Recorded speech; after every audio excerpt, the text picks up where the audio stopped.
All right, let's jump right in. Imagine this. In certain parts of South Africa, someone starts having experiences that, a Western doctor would probably label a psychotic episode. But for their own community, it's seen as something completely different, something profound. It's seen as the very first step on the path to becoming a healer. So how can both of these things be true at the same time? And that right there, that's the central puzzle we're going to unpack. You see, the answer really depends on the map you're using to navigate the mind. It makes you wonder, right? What if we need a totally new kind of map? One that can actually read both of these landscapes, the clinical and the cultural, at the same time. So, this really breaks down that paradox. We're talking about a phenomenon called Ukuthwasa. From a Western point of view, you've got symptoms that look a lot like psychosis. It's seen as a crisis, something to be treated, and it ends with a diagnosis. But look at the other side. Through a cultural lens, it's an ancestral calling. It's not a crisis to be stopped, but a difficult transformation to be guided. And the outcome? Not a diagnosis, but a whole new respected identity as a healer.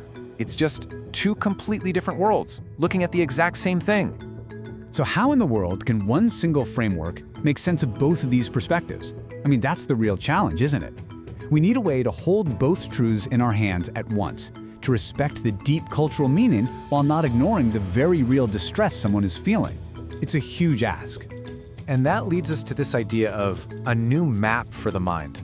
It's all about finding a way to look at mental well-being that doesn't just, slap one culture's definitions on top of another's. Okay, so this map has a name. It's called Holistic Resilience Theory, or HRT for short.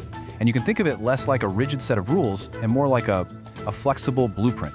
Its whole purpose is to take all this complex, local, indigenous knowledge seriously, to see its value as a form of therapy, and then help figure out the best, most culturally sensitive way to respond when someone's in distress.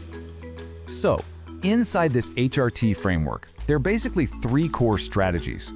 Think of them as different tools for different jobs. First, you've got curative resilience. This is for when you need immediate repair, like a quick fix for a psychological or spiritual wound. Then there's adaptive resilience. This is more about the long haul, learning to cope and manage ongoing stress. And finally, there's strategic resilience. This is the big one. It's all about long-term transformation and empowerment.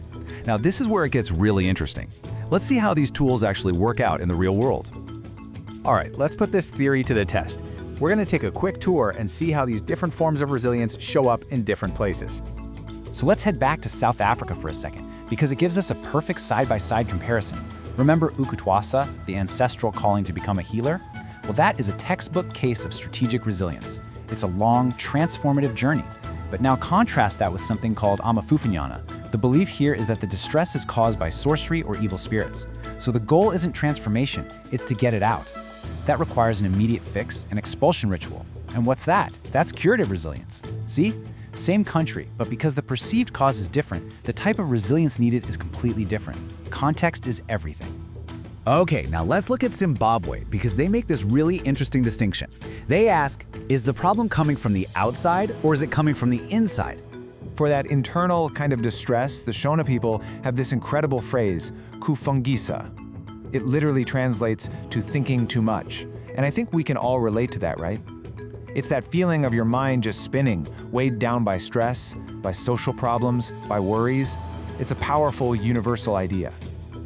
And in the language of HRT, that feeling of thinking too much calls for ongoing adaptive resilience. It's not about some big sudden event you need to cure. It's about learning to cope day in and day out. It's about building the skills to manage those ongoing stressors. But then you have the flip side. A problem like Kuroiwa, or witchcraft, is seen as an external attack. And just like we saw in South Africa, the response is about removal, about getting rid of a curse. That, again, is a job for curative resilience. Okay, so this framework is great for sorting things into different boxes. But where it gets really powerful is when things aren't so neat. It helps us understand the messy, complex reality on the ground, like when traditions start to blend and when we run into some really tough ethical challenges. Let's take Kenya, for example. Here we see something that you could call innovative resilience. The traditional healers there are just remarkably flexible. I mean, they'll use whatever works. They might use herbal medicine, prayer, even exorcism. But what's really amazing is that they've also been seen telling people, hey, you should probably go get some modern lab tests. They're creating this hybrid model on the fly, blending old and new, tradition and science. And that pragmatism, that's a form of resilience in itself. But this framework doesn't just highlight the positive, it also forces us to look at some really difficult truths. In a place like Somalia, for example, a lack of resources can lead to some truly desperate measures that raise huge ethical questions. I'm talking about the practice of chaining people who are in an acute distress. It's tragic. And from an HRT perspective, this is what's called a maladaptive tactic. It's an attempt to just contain a crisis, born out of a situation where it feels like there are no other options available. And this is where the theory becomes more than just a map. It becomes a moral compass. HRT doesn't just sit back and observe. It forces us to see this practice for exactly what it is, a profound violation of a person's dignity and their path to empowerment. It tells us, in no uncertain terms, that we have to find better, more humane alternatives. Okay, so we've seen all these different examples, from transformations to exorcisms to ethical crises. Let's zoom out. Why does a framework like this actually matter? What's the big deal? Well, the power of a better map like this is huge. For one, it validates all this local knowledge, saying, yes, this has therapeutic value. It helps guide responses that are actually effective because they're culturally appropriate. It offers a real roadmap for building better mental health systems that don't just copy-paste a Western model, but instead integrate what's already working on the ground. It's about healing the fragmentation we see in mental health care all over the world. At the end of the day, it's about one simple but revolutionary idea.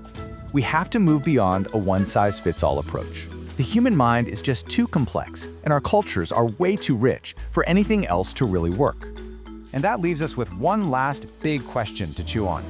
If the tools we use to understand our own minds, our maps, are all drawn by just one culture, then how much of the incredible, vast landscape of the human experience are we simply not seeing?